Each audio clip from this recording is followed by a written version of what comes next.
Saat ini kamu sedang mendengarkan podcast AADC. Ada apa dengan COVID-19 yang dipersembahkan oleh Kementerian Kesehatan Republik Indonesia. Di podcast ini kita akan berbagi informasi mengenai vaksin dan program vaksinasi COVID-19 di Indonesia bersama saya Ines Nirmala. Sudah setahun Indonesia menghadapi pandemi COVID-19 ya. Tepat di bulan Maret tahun 2020 itu adalah pertama kalinya pemerintah mengumumkan kasus positif COVID-19 dan setelah setahun dampaknya dirasakan di berbagai sektor kehidupan. Hingga saat ini tercatat sudah lebih dari 1,3 juta orang dinyatakan positif COVID-19. Bagaimana catatan penanganan pandemi COVID-19 di Indonesia dalam 1 tahun kebelakang? Ini yang akan kita bahas di episode kelima podcast AADC, ada apa dengan COVID-19? Dan kali ini menghadirkan narasumber Dr. Dante Saxono Harbuwono selaku Wakil Menteri Kesehatan Republik Indonesia. Pak Dante, apa kabarnya? Baik, terima kasih Ines. Senang sekali bisa ngobrol-ngobrol, sebuah kehormatan bisa ngobrol-ngobrol sama Pak Dante di episode AADC kali ini. Ya, terima kasih Ines. Ya, kita membahas evaluasi 1 tahun penanganan COVID-19 di Indonesia nih Pak. Sebelumnya mungkin Pak Dante bisa jelaskan dulu bagaimana sebenarnya blueprint penanganan COVID-19 tahun 2020 di Indonesia.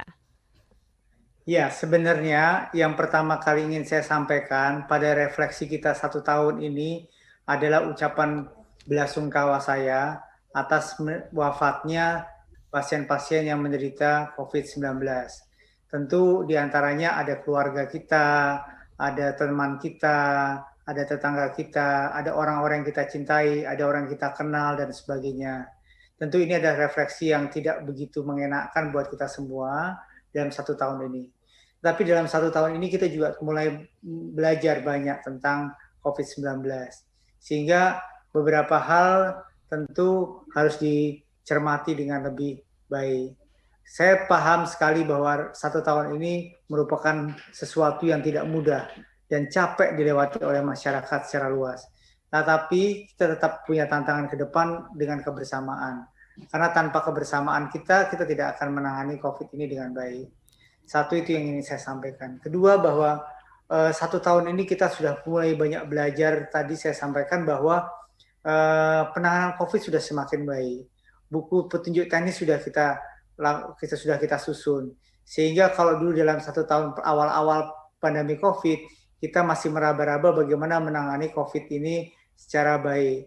Tetapi makin banyak kita punya pengalaman kasus, makin baik kita menangani kasus. Sehingga kalau kita refleksikan beberapa saat belakangan ini, maka akan case fatality rate-nya sudah semakin turun. Sekarang mencapai pada angka 2,6. Memang masih lebih tinggi dari angka global 2,2, tetapi ini mencerminkan upaya kita terus menekan angka kematian dari COVID-19 ini secara baik.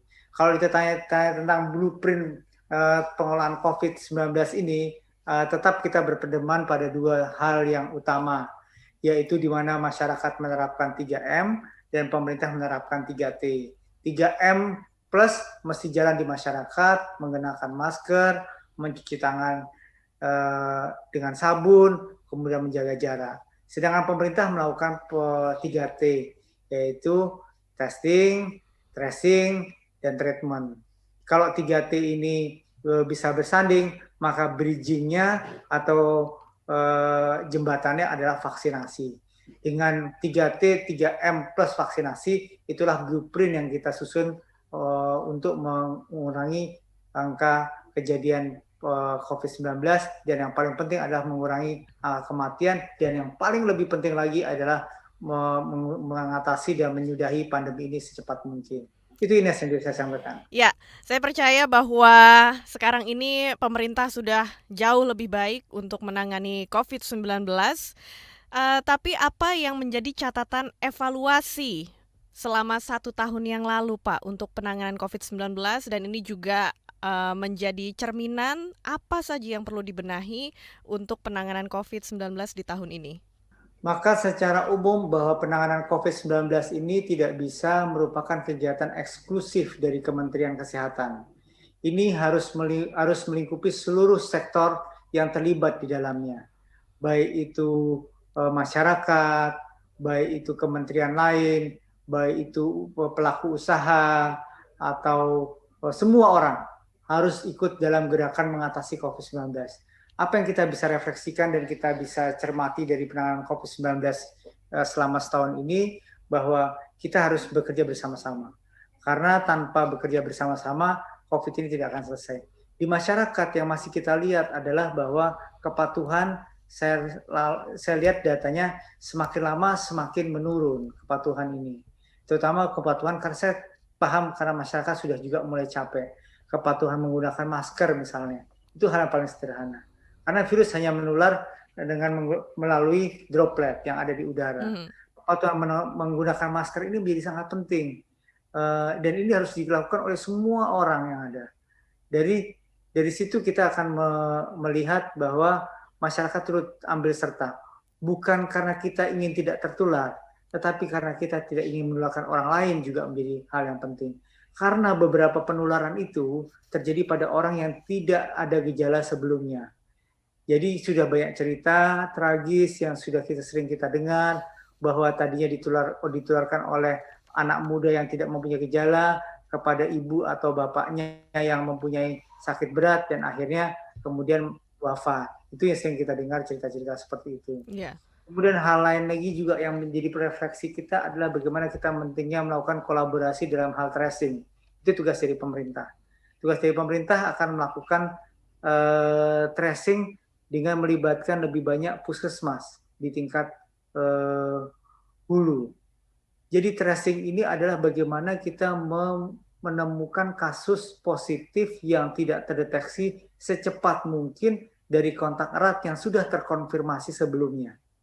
Kita akan melibatkan Babinsa, Babin Kamtipnas, dan kader kesehatan di tingkat puskesmas. Nanti akan ada evaluasi bahwa satu orang yang sudah diketahui konfirmasi COVID harus bisa di tracing kontak eratnya dengan 15-30 orang lainnya. Dengan begitu kita akan menemukan kasus lebih dini. Kalau kasus lebih dini ini bisa ketemu, maka kita akan memperoleh gejala yang lebih ringan. Kalau gejala lebih ringan itu bisa ketemu, kita bisa cepat obati.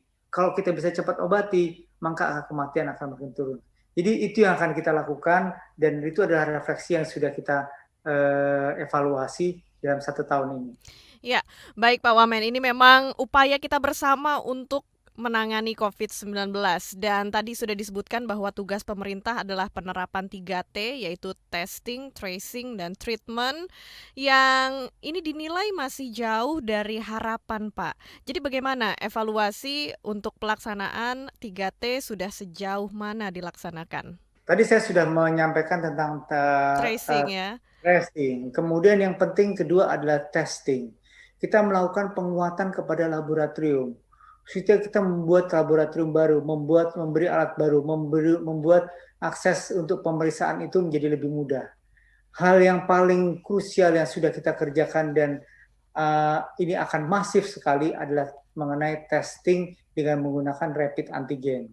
Kalau dulu harus menggunakan PCR, sekarang menggunakan rapid antigen.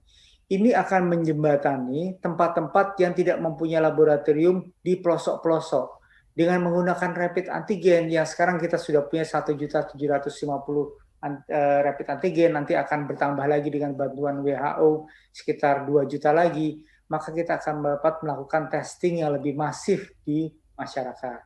Itu untuk testing. Kemudian yang ketiga adalah untuk treatment, pengobatan. Apa yang kita sudah lakukan?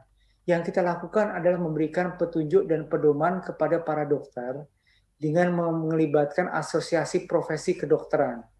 Kita kumpulkan, kemudian kita buat buku sakunya, sehingga pengobatan COVID-19 ini dari Sabang sampai Merauke sama semuanya.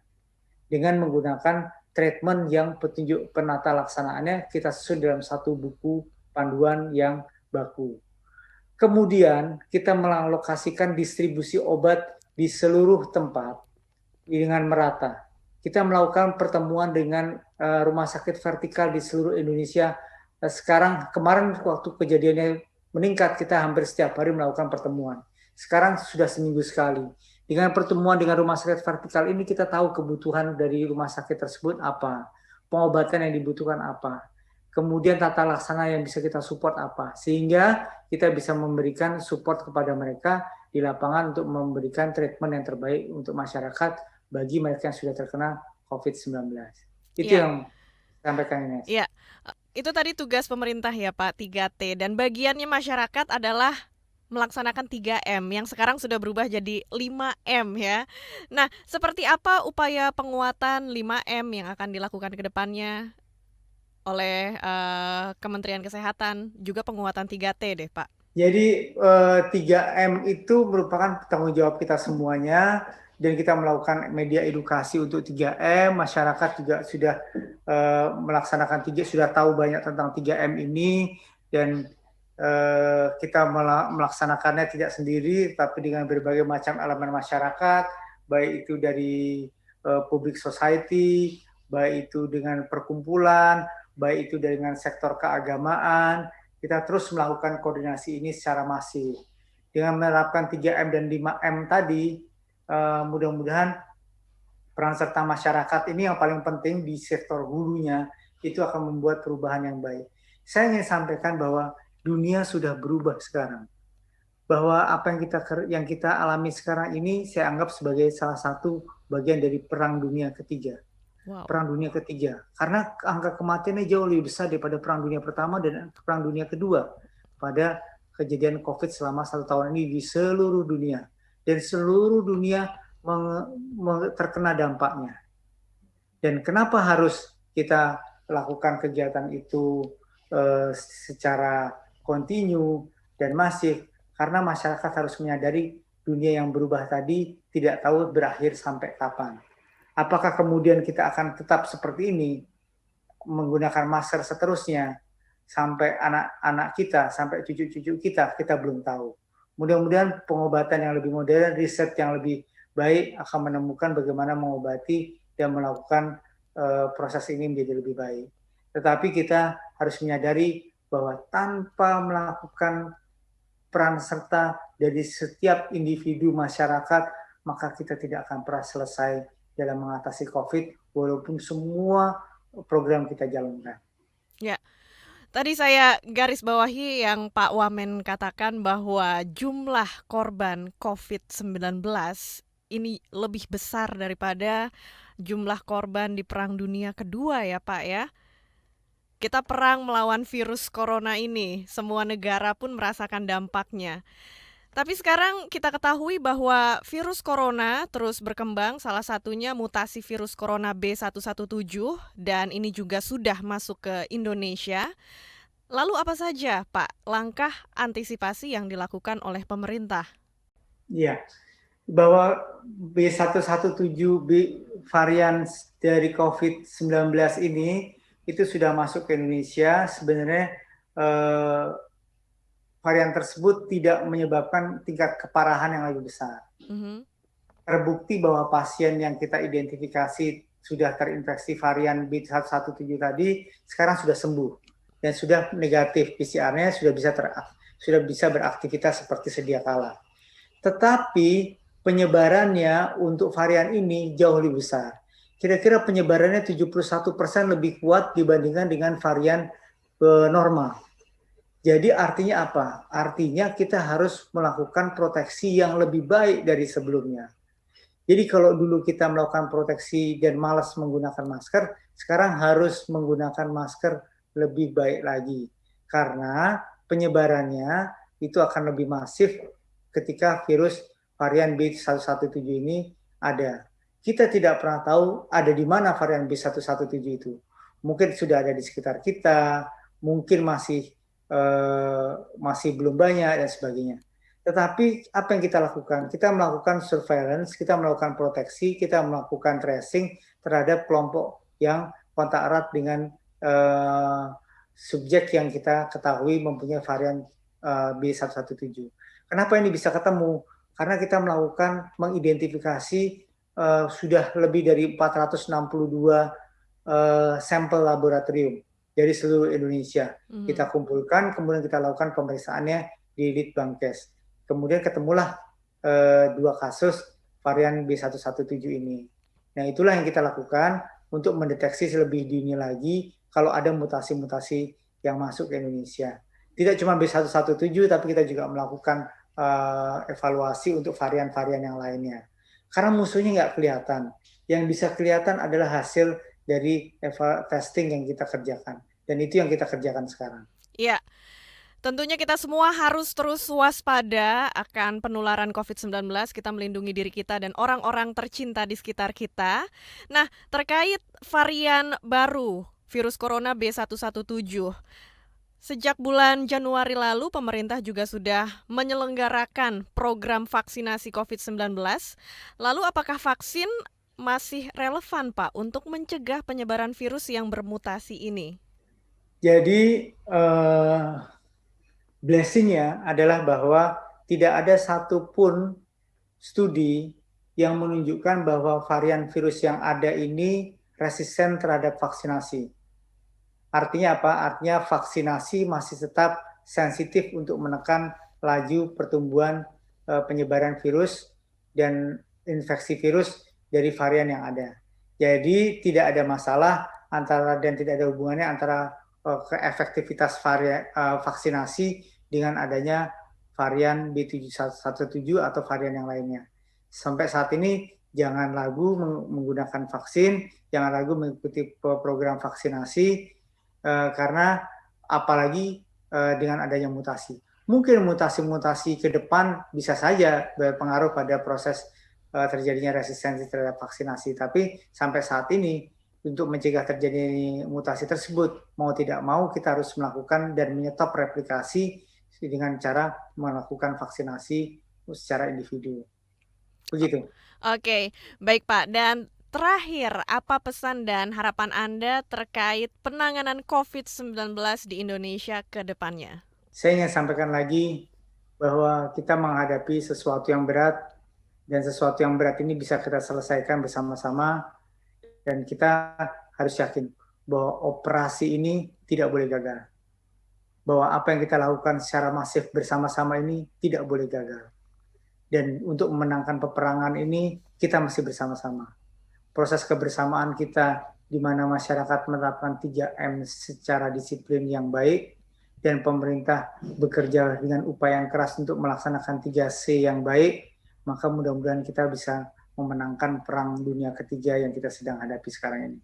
Amin. Amin. Baik, kita semua sama-sama disiplin, kita semua harus ikut berperan serta menangani COVID-19, perang dunia ketiga ini ya Pak, melawan virus yang kasat mata.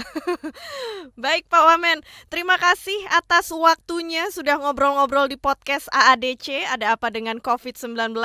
Sukses selalu untuk semua pekerjaan yang dilakukan oleh Kementerian Kesehatan Republik Indonesia untuk membawa negara kita keluar dari pandemi COVID-19. Terima kasih Nes, sama-sama. Untuk informasi resmi seputar COVID-19, Anda bisa hubungi hotline di 119 extension 9, dan untuk informasi kesehatan lainnya juga bisa follow Twitter @kemenkesri atau radiokesehatan.kemkes.go.id. Terima kasih sudah mendengarkan podcast AADC, ada apa dengan COVID-19? Untuk ide dan masukan silahkan email ke podcast@kbrprime.id dan tulis di bagian subjek podcast AADC. Jangan lupa ikuti juga podcast yang cocok untuk curious mind Anda di kbrprime.id atau platform mendengarkan podcast lainnya. Ikuti kami juga di Instagram @kbr.id dan sampai jumpa di episode selanjutnya.